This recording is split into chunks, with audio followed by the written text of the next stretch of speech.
Hello, this is your instructor speaking. So, today's lesson is about how to basically go from a draft, essentially, some ideas, into something more substantial, like a good essay.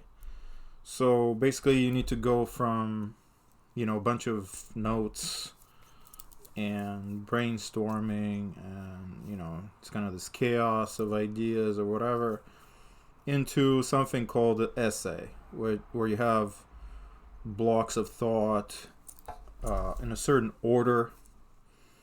So the reader basically goes on a journey of reading that seems predictable, but it in fact offers surprises. So keep in mind that essay means to try. It comes from French essayer, which means to try. Like if you want to say, uh, I want to try something uh, in French, you would use the word essay.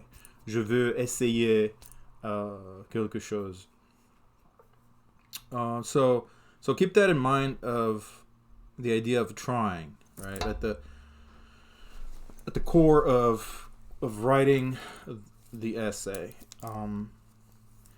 And but we also have to think about the idea of finishing. This experiment of thought that is the essay um, should have a predictable format, so the reader doesn't go crazy or gets frustrated or gets disappointed by something that is not well crafted. So while the essay starts out with these random ideas, it must progress to something um, that is structured, right? That is made up of these blocks of ideas, core paragraphs, that has a certain format, which here we're using the modern language association format, and you've seen it. I'm referring to indentation and the way to cite in a certain way, right? Which we're going to, as far as our citation, this will be in the later, in the following weeks. And but anyway, so I want to take you through my own journey through these ideas. So I'm attempting to write an essay, but I'm sure I'm not gonna finish because it's not my goal to create a polished essay in this video, because creating such a thing, it takes way longer than what I can do in this video, which has to be fairly short so you don't lose, so you don't get bored. I mean, how many hours can you watch on writing an essay, right? So what I'm probably going to accomplish, I'm going to basically give you a good plan,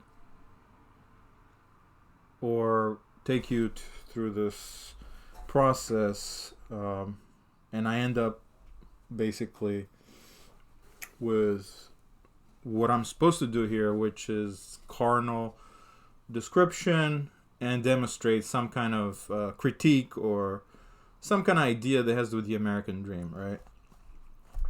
So without further ado, let's get starting. So last time I had these ideas. So just to be sure that you understand that I met this guy on my mail route, and I talked to him only like for 5 minutes here, 5 minutes there,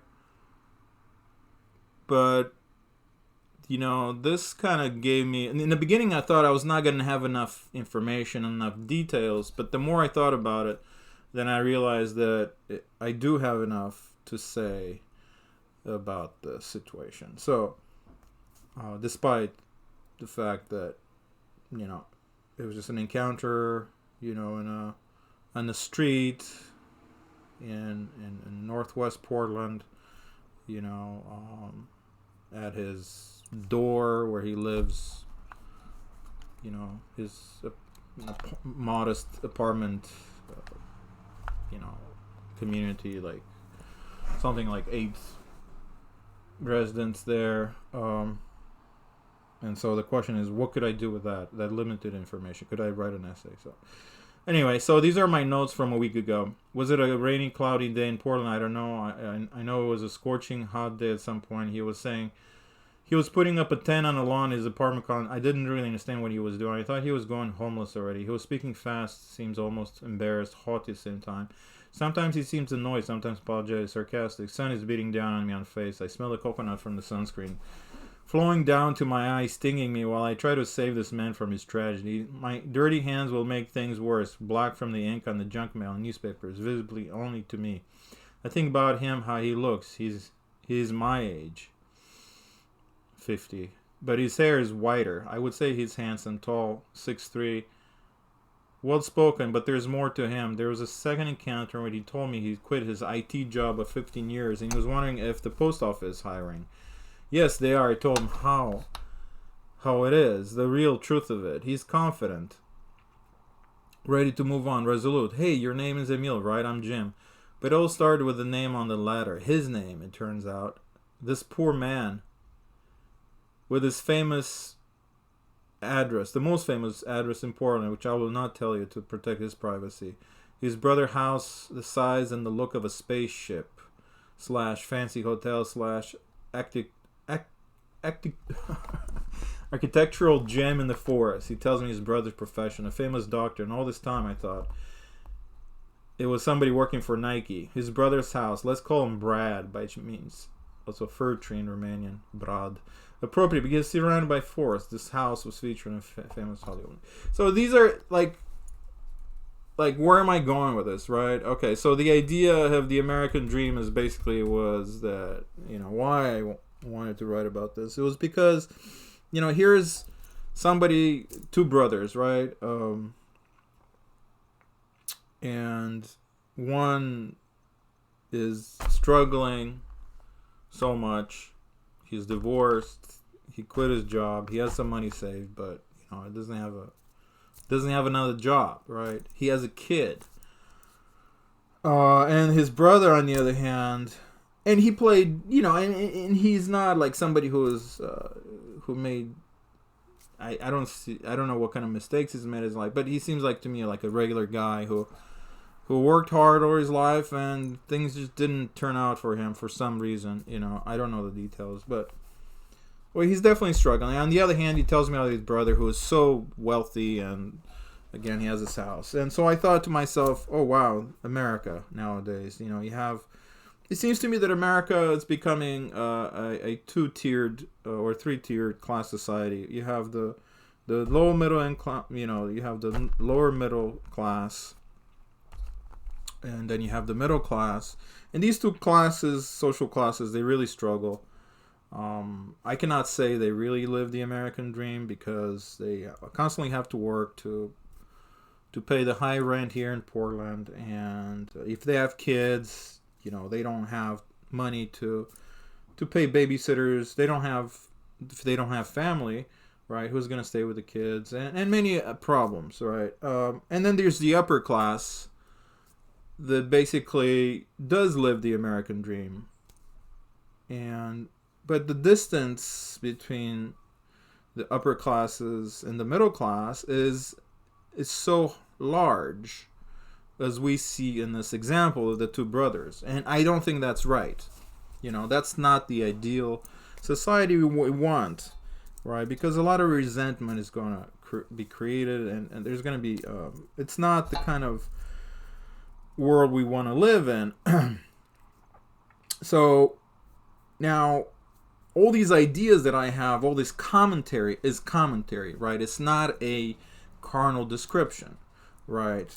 And the idea itself of the sad situation, it's not something that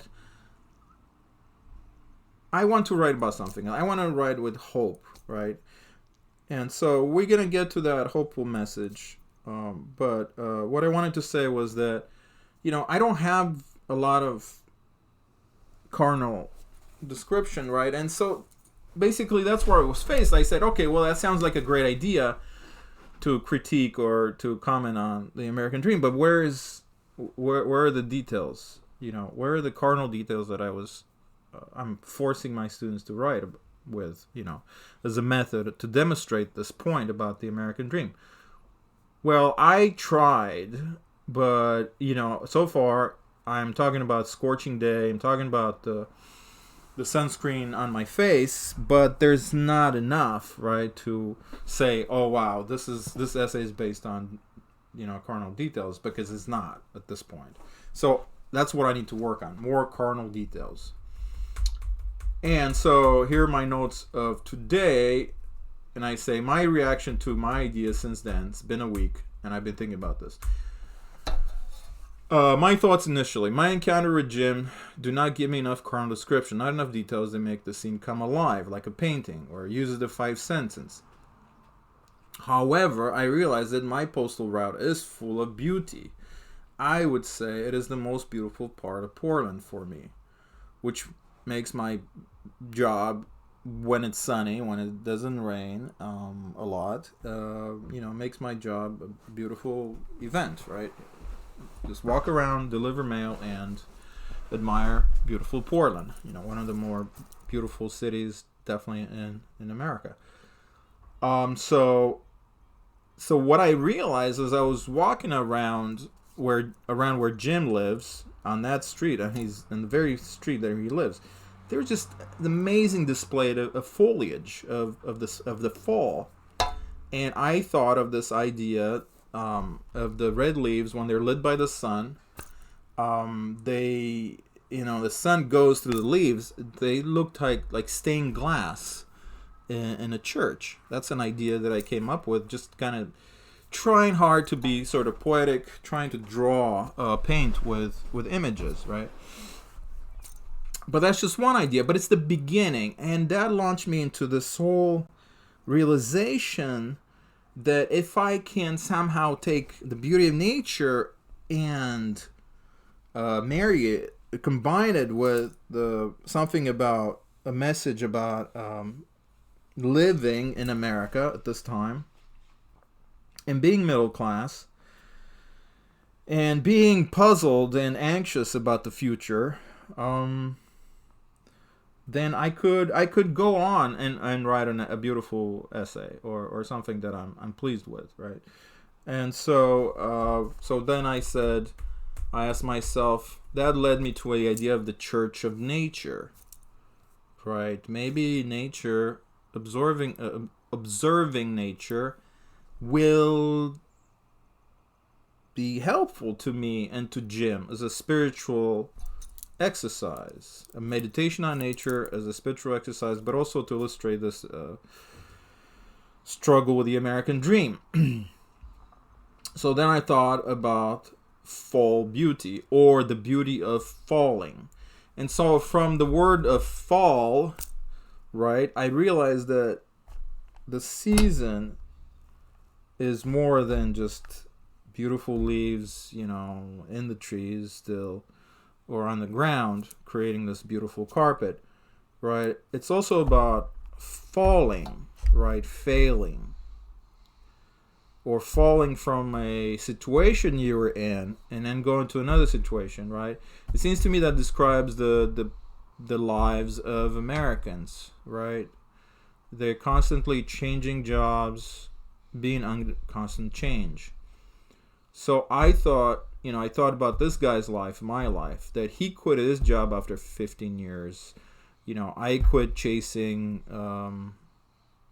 this prestigious academic dream. Also after close to 15 years of college, right? I decided to be more concentrated on my family. And so I thought of failure as opportunity, and also thought fall as a season, and change into death. And then I reminded myself of John Keats, the poet, the British poet, poem "The Autumn," which was written in 1824, a year before his death. And so here's the poem, and I'm gonna let this person. Well, I'm gonna read it because I can.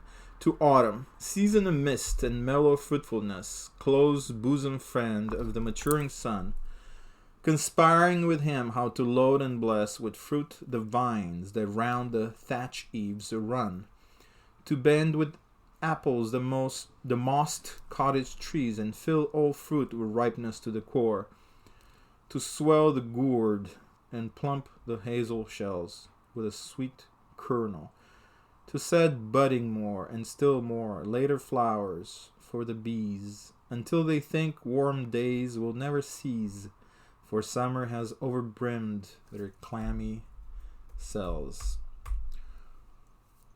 Who hath not seen thee oft amid thy store? Sometimes whoever seeks abroad may find thee sitting careless on a granary floor, thy soft hair lifted by the winnowing wind, or on a half-reaped furrow sound asleep, drowsed with a fume of poppies, while thy hook at the sigh, referring to a sigh.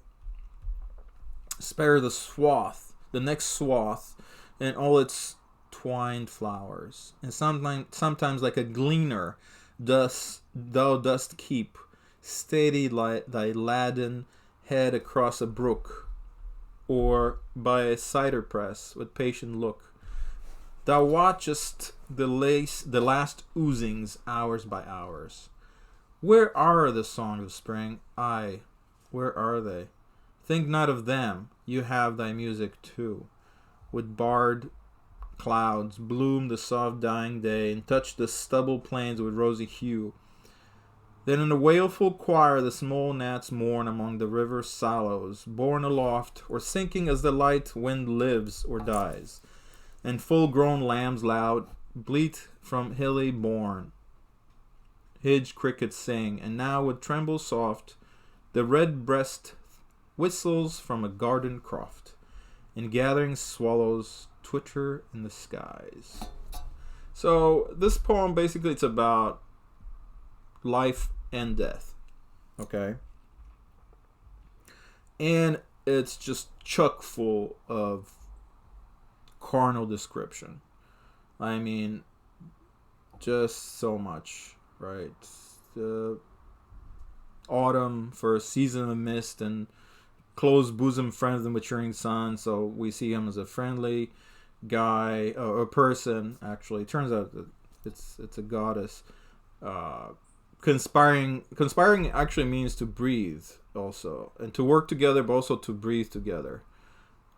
So working together with the sun to basically, and so we get this image of harvest, right? And so autumn is seen as this person. Keats turns autumn into a human who is loading and blessing apples, grapes, very ripe fruit, ripened to the core, gourd, hazelnuts. Bees go into flowers and gather their clammy cells. And then the second stanza continues with more images. Autumn now is this goddess with beautiful hair. Thy hair is soft lifted by the winnowing wind. We're in a barn. Autumn is this beautiful lady sleeping on the barn floor. Drowsed with fume of poppies. High on the drug of just nature, the beautiful nature, the smells and everything. And then says that you're watching the cider press. So now we gather the apples. Now we're smooshing the apples, and we're creating cider, right? And so, and then in the last stanza, you have more images, right? You have and then the tone changes slightly. It's a little bit tragic, right? Where are the songs of spring? Aye, where are they? And this note here tells you that where are they? Asking where are they is actually a convention. It's something that poets have been doing it for thousands of years. It's called the Ubi Sunt. Ubi Sunt in Latin means where are they? And it says that all foreign paintings and poems that meditate on the transitory nature of life and inevitability of death, right? And then it goes, and here's the images of dying. You have the stubble plains with rosy hue. So, but it's important to stress here that Keats doesn't go into a depressing thought, okay? And this is very important also for me for this essay, right? Because I could be sad and say, hey, Jim is a loser, you know, he's a divorced guy, his brother is so, and I'm a loser too because I'm a mailman and I went to Yale, what the fuck is wrong with me, excuse my French. And so these guys, well, what is there to say, right? Let's be sad about it. You know, it's raining, Jim and I were talking in the rain and we're just feeling sorry for ourselves. So I decided not to go that route. Okay, why do it? I mean, Keats didn't do it, right? John Keats, he was 25 when he died. He died of tuberculosis. You know, I'm 50 years old. Yes, I went through cancer. All right, so should I feel sorry for myself? But, you know, often, again, like my method of fighting, you know, thoughts of death, essentially, has been observing nature and appreciating the beauty of the moment, right? And so kind of exercise of mindfulness. And I realized that there's a Hindu text that talks about accepting change, and it's called the Bhagavad Gita. It's the holy Hindu text. Some people call it the Hindu Bible. And in my edition, and so I have an edition. It's called. It's on page 55, and I have an amazing book. It's 100 years old. This copy. But anyway, it says this on page 55, the Bhagavad Gita, the Hindu Bible. So, just give you background.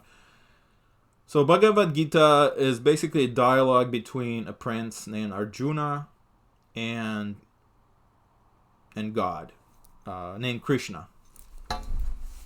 That's one of the names of God in Hindu, as I understand, Krishna. And I'm sure you heard of the Hare Krishnas. And so Hare Krishnas are basically people who praise Krishna. I think Hare Krishna means basically praise Krishna. So basically praise God. So Krishna says and Arjuna is going through a major life crisis. He's a soldier. He's a knight, you know, a Hindu knight. And he has to, and his cousins, he's been fighting with his cousins, and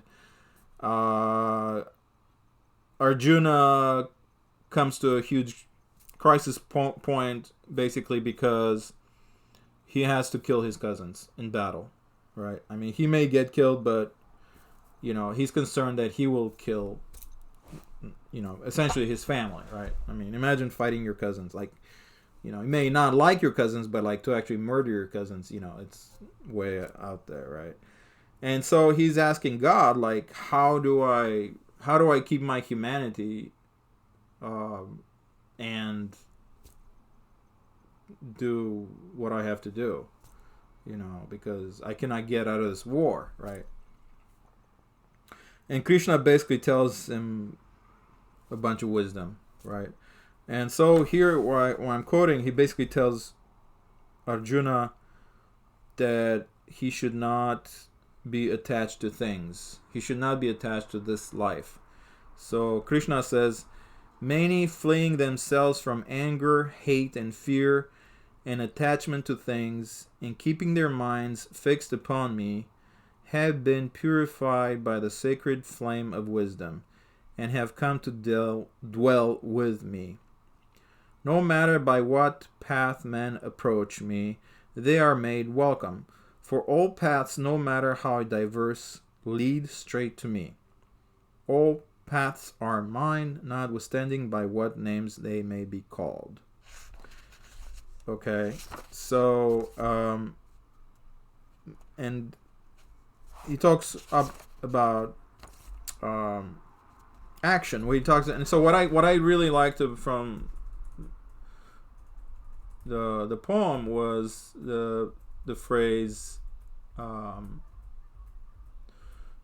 that obsession with material is bad, and the diverse path.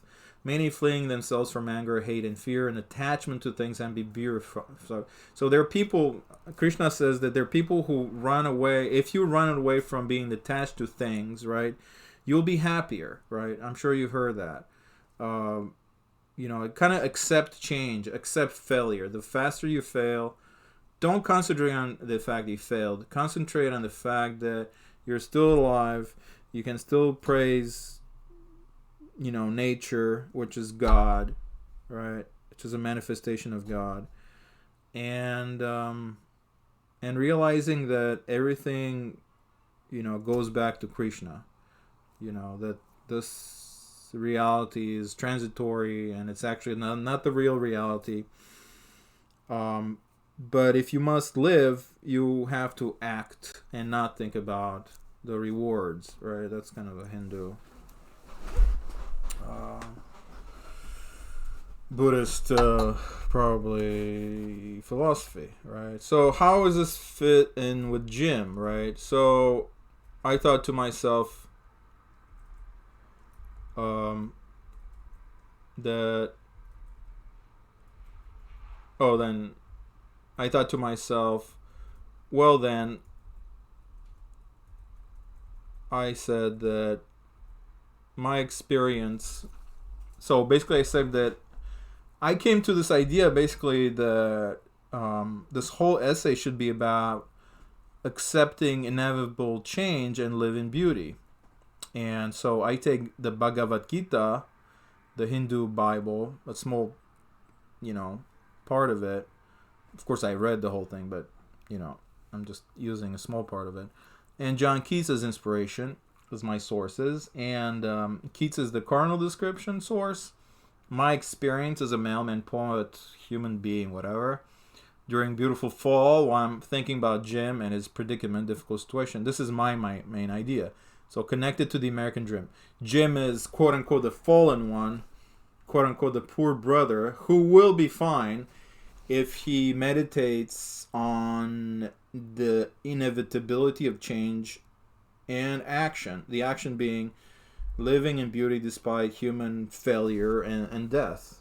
Because according to the Hindu Bible, all things are part of Krishna, right? So change is part of Krishna, part of God. So this is my plan, okay? So this is my plan. My plan is like this. So first part of my essay will describe my encounter with Jim, with help from my friend John Keats.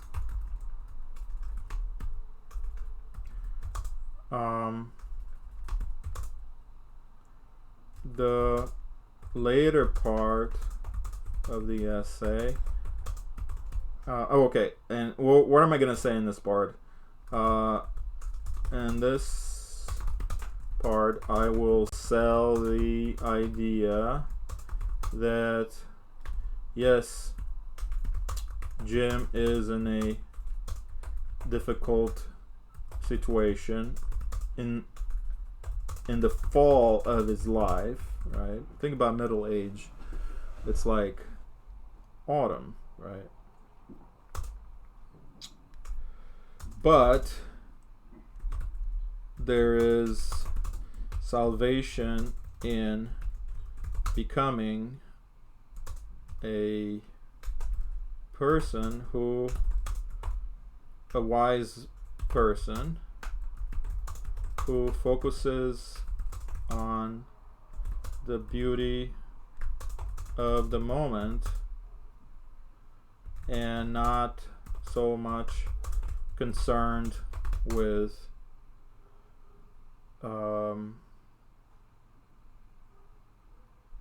typical failure reactions, right? Depression, thoughts of suicide, um, constant accusation of others, self-hatred, panic, anxiety, harmful drugs, alcohol, fights, right? Because that's not the way out. So, how am I going to do that? I plan to, take ideas from Keats and basically, kind of imagine myself thinking to myself and Jim, and say like, but Jim, how can you, I hope, just kind of like imagining talking to Jim and saying like, Jim, I hope you don't do these bad things, because look around, look at think about the beauty of fall and how you can go with your son and take your 6-year-old son, go to Hood River, which I think he was planning to do, or somebody talking about Hood River, and just being among those amazing orchards and just taking images from Keats, like, because Keats puts it way better than I can, what fall is about. Sort of like the growth of fruit, right? But the growth is also it's got the idea of death and change. Things will change, right? The apple is ripe and is gonna make cider, right? The lambs have grown. What's next for them? I hate to say it, they might go on the kitchen table, right? But they don't know that. The fields, right? The fields have been shorn of their harvest, and they're stubbly. I'm sure you've seen those fields around here or outside of Portland. The straw, right, on the ground, the whatever things were there, wheat is gone, right? But there is beauty in all that, and then you have the cold weather, and the Keats says something about rosy hued sky, right? There's a beautiful, you just imagine the earth, brown, black, whatever, and then you have this pink sky. Imagine about that color combination. Look around yourself at the beautiful leaves in fall, like this. Again, like as I said, the sun goes through, this is like, they're just like fire red, all kinds of oranges and browns, and just beauty everywhere, and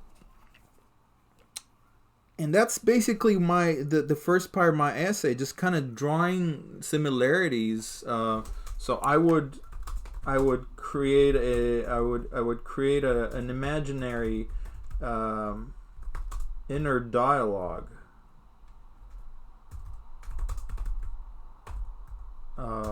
with Jim, advising him to become a mailman or some other profession that will allow him to live in beauty somehow, and in my case, the beauty of nature. And saying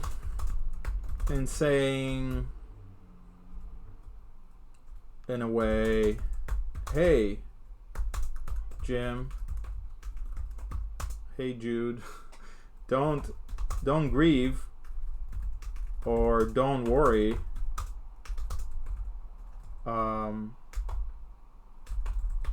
There's a way out.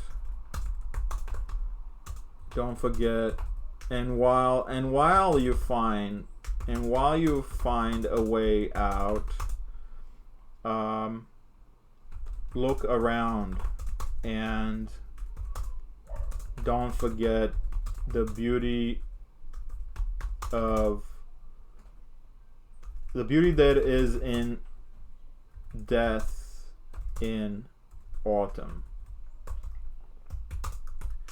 And here I would steal ideas, carnal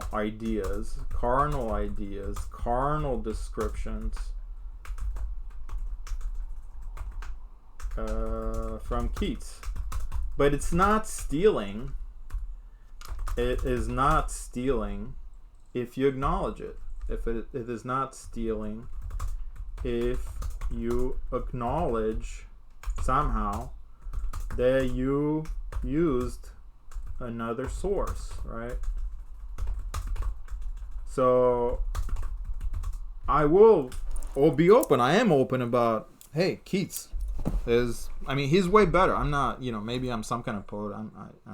I can paint well, but I'm not a John Keats level. I mean, we're talking about one of the most famous romantic poets of the English language, right? I'm no match for him. And there's no problem in taking inspiration and taking ideas from him and making them speak for me, right? And then after do that, I could say that, Jim's approach of living and acting and not being concentrated on money, not being concerned about his not money. I mean, money is you need money, but just to live. But concerned about his brother's wealth, right? This tremendous wealth. But think about action. Act to move forward. Act and observe. Right? Act and observe the moment.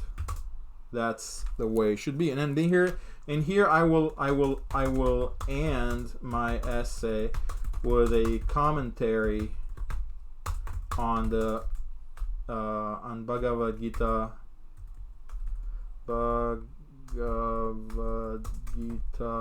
verses, right? And I could also, Bhagavad Gita also has a lot of carnal descriptions, And by the way, why should you trust the Bhagavad Gita, right? Well, did you know that Oppenheimer, the father of the nuclear weapon, you may have seen that new movie, amazing new movie. I have not seen the movie, but I know for a fact that even though Oppenheimer was, has no compare to, his ability in physics. He was probably smarter than Einstein. So we have a scientist, right, who was a true admirer of the Bhagavad Gita, So when you have such a smart guy, a scientist, who is also fascinated with poetry, you got to trust that guy. He's got his finger on something, right? And so that's kind of another way I can assure you that the Bhagavad Gita knows what it's talking about, right? This is not something that, and if you're not a fan of Hindu, or you don't understand it, or you don't care for it, hey, there are plenty of carnal images in the Bible. The Song of Solomon, in the Old Testament, has amazing descriptions of of nature. It's between two lovers. One is supposed to be the church, the other one is the. Anyway, I don't want to talk about that. So, yes, just to wrap up this video, yes, I did not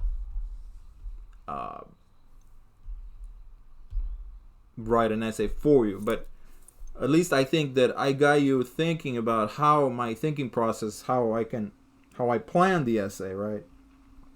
So planning is important, right? Because now I can sit down and, spend another 3 hours, right, and crank out an essay, because I know my direction, right? I know my tools. My box of tools is the following: my encounter with Jim, John Keats, poem, Autumn to Autumn, and passages from the Hindu Bible, and I would say one of the most respected spiritual books there are out there. I mean, how many Hindus are in the world? I don't know, probably close to 2 billion. If it works for them, believe me, it probably work for you. Again, to each his own. Do your thing, but have a plan. And if you feel like, and it's okay to fail, right? If you go in a direction and you think and think and think, and it doesn't come out, nothing comes out, then you should ask me for suggestions, or change your approach, right? Because time is running out, and so this week you should definitely finish your essay this week. And I hope you've been working on it for some time now, right? Because I assigned it, I think it was week 5. And so, yeah. And well, I hope this video was helpful.